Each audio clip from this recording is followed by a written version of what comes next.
علیکم نو ویډیو سره تاسو ټول کلی وي امید لرم چې تاسو ټول به ورو خوشاله وي ژوند په مزو کې به وي دا خبر را مخې ته شوې دی چې په کوټ کې ډیره زیاته دردناک واقعه را مخې ته شوې ده چې په ماجرو کیمټري کې یو دیوال لپاره د یو کول درې کسان ډیر بېدردۍ سره قتل شوي دي چې په هغه کې څلور کسان په هسپتال کې ډیر په بد حالت کې پراته دي دا واقعه په کومه طریقه را مخې ته شوه اخر د یو دیوال لپاره د کسان چا قتل کړل د دې پوره معلومات خبرو لپاره کوم د چینل مخه چا اوسه پورې نوی سبسکرایب کړئ خو موږ زموږ د چینل مخه سبسکرایب کړئ تر شامل څخه مخه وه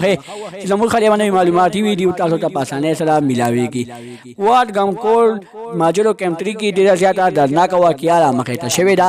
د یو کول درې کسان د یو دیوال لپاره ډیر بېدردۍ سره قتل شوي دي چې پکې څلور کسان په هسپتال کې ډیر په بد حالت کې پراته دي دا واقعه پرون د جمعې منځنوار را مخې ته شوې ده چې د یو دیوال په سر باندې د یو خاندان د یو کول درې کسان ډیر بېدردۍ سره قتل شول دا درې کسان بل چا نه بلکې خپل د تونو زامنو ډیر بېدردۍ سره قتل کړل د تونو زامن د تونو زامن باندې وروختل